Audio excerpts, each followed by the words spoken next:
Hey, what's up guys? So today I've got a little video for you. I'm gonna follow the trend and go ahead and make a video.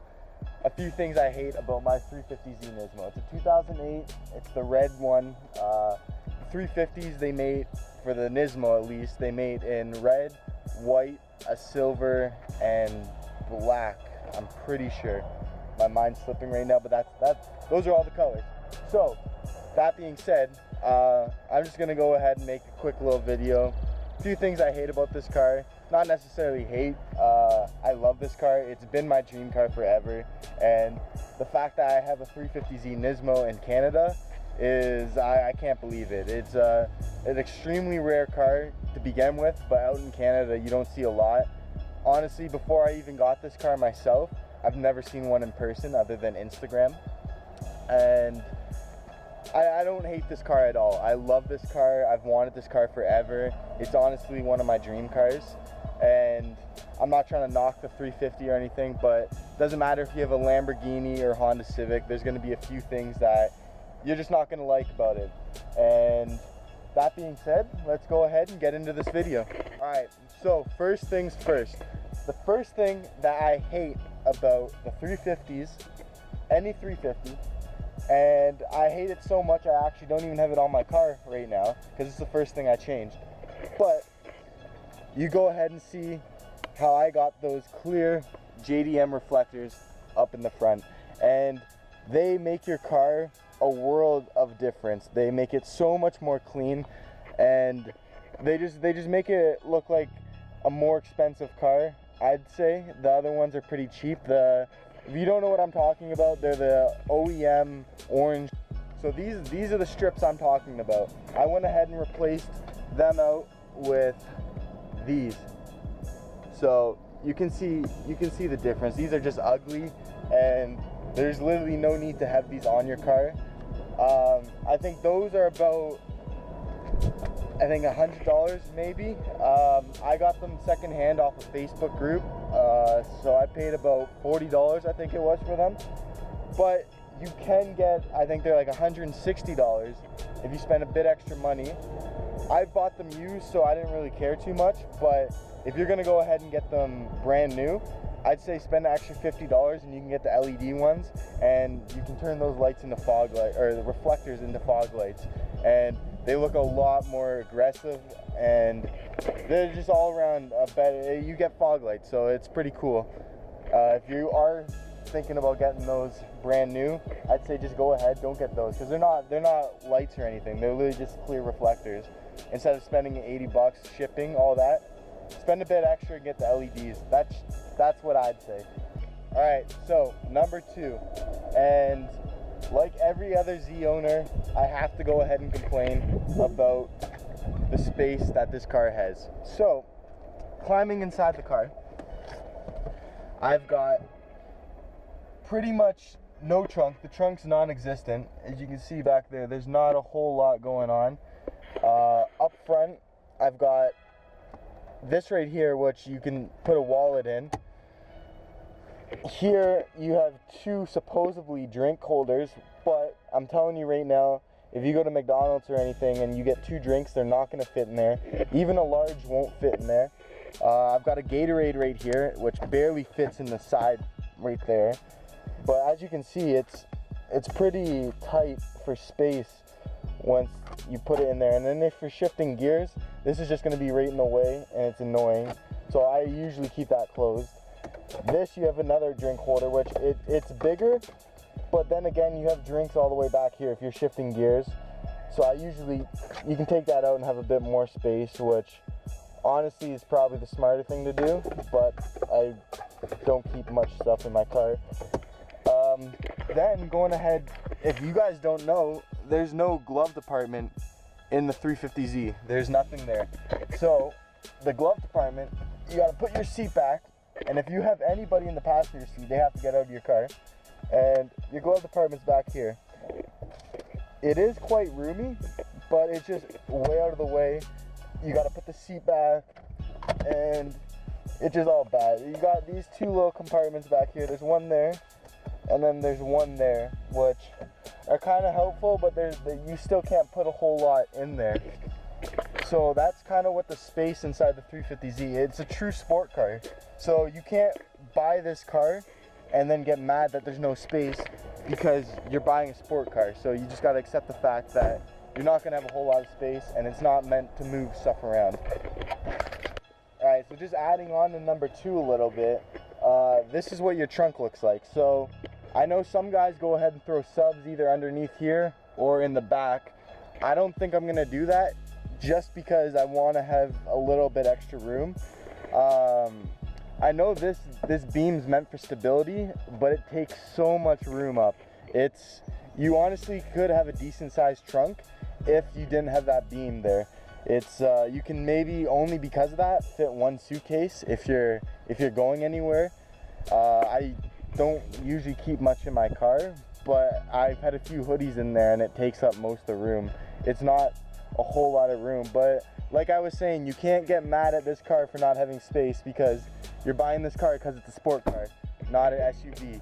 Alright, so back again with some interior. I find a lot of the stuff I don't like about my 350Z is based on interior or just its way it's built inside. So I'm gonna go ahead and put number 3 on this cheap material or plastic, whatever this is. So every Z has these problems. Luckily the guy I bought this off kept it in fairly good condition. You can tell no one was in the passenger seat almost ever, because it's this material right here, and even down here is the same. This stuff is known to scratch. Like you can see right here, like I barely did anything and I just scratched a whole bunch off. You can get carbon fiber replacements, which I'm probably gonna do, or plasti dip or just paint it. This is honestly the best bet if you're just trying to fix that as cheaply as possible. But that's I'm gonna go ahead and say that's the 3rd thing I hate about my Z. I just wish they used a different material, because like it literally on every 350Z I've ever seen, something scratched up on either one of those things. My driver's side's a little bad, so I'm probably gonna go ahead and paint that once it gets a little worse. But this I'm gonna replace with probably carbon fiber. I'm gonna try to replace all of this slowly with carbon fiber, so it shouldn't be too much of an issue. All right, number 4. So the 4th thing that I have to say I don't like about my 350Z is the blind spots. There are these small windows back here and right over there, but with the passenger seat down, you literally have to put the passenger seat like that to be able to see out of that, and even then it's not a whole lot to see through. It's not going to show you too much. With it down, it's pretty much invisible. I don't know if you guys can see from the camera's view, but from the driver's seat where I'm sitting, you can't see out of that window at all. Another thing, having a coupe sport car, is you're gonna have blind spots. So you gotta get used to it. Accelerate and switch lanes, or just be a little more aware while driving. All right, guys. So number 5. So number 5, I'm gonna go ahead and say I hate how heavy and long these doors are. It's happened to me multiple times, and it's the worst thing in the world. So these doors, if you're having a foot out the door, a gust of wind comes, or you're in a driveway that's slanted uphill, and you have one of these foot out your door, and it comes flying back and smokes your shin, I guarantee you're gonna tap out and be on the ground. It's the worst feeling ever. These doors literally have a mind of their own. All it needs is a bit of wind and they're off. It's happened to everyone with a Z complains about this, and it is true. These doors kill. They're so heavy, and just keep your legs clear from the door. I'm telling you this now, and you'll save yourself from a lot of bruises. I promise you. Be careful with these doors. They're super long and heavy doors. They slam, but as long as you keep your legs out, you'll be good. Okay guys, number 6, and this problem only really applies to me because I have a 350Z 350Z Nismo in Canada. But if you guys didn't know, the Nismo was only made in the States. So on the speedometer, it's in miles per hour. It's got another gauge up there that reads digital miles per hour, but there's literally, I looked up online, there's nothing you can do to change out the digital one. I thought originally you could, I was told you could, but there's nothing. All you can do is switch out your clusters, and to me that's just not really worth it. It's a lot of effort, and yeah, I still have kilometers in the small numbers, so as long as I'm being careful, and I have to pay attention a little bit more. I've gotten carried away a few times, but as long as you keep it in full traffic, you're fine. It's just one small thing that if I could change, I would. But like I was saying, this really only applies to me or anyone who has the 350Z Nismo in Canada or anywhere where they read speed in kilometers. This only really applies, and again, it's not that big of a deal. It's doable, and I drive this car almost daily, and I have no problems at all. Alright guys, I'm gonna go ahead and end the video now. That was extremely difficult for me to squeeze out a few things that I hate about this car that I love so much. I honestly, none of those reasons are enough for me to say I truly hate this car. I love this car, and honestly, if you guys want, I can do a video saying, you know, 10 things, or I can name off a million things I love about my 350Z Nismo. I'm not trying to make this video to scare you guys away from buying this car. It's an amazing car, and I suggest it to anyone who wants something a little sporty. I was just following a trend. Everyone does this video, and I thought it'd be, you know, a fun, quick video I can make for you guys. So I'd like to thank all you guys for watching. Anyone subscribed, I'd like to thank you. Make sure to leave a like, comment, and let me know what you guys want to see next. If you guys want to see more going to car meets, I can film some more bike stuff, installs on this car, reviews, whatever you guys want. Leave it down in the comments, and I'll make it happen. We're still fairly new to this whole YouTube stuff, so bear with us. We're gonna get better content, better quality equipment, and I'm just gonna try to build this car fully. So follow the build, follow the channel. Your support, it means so much to us guys.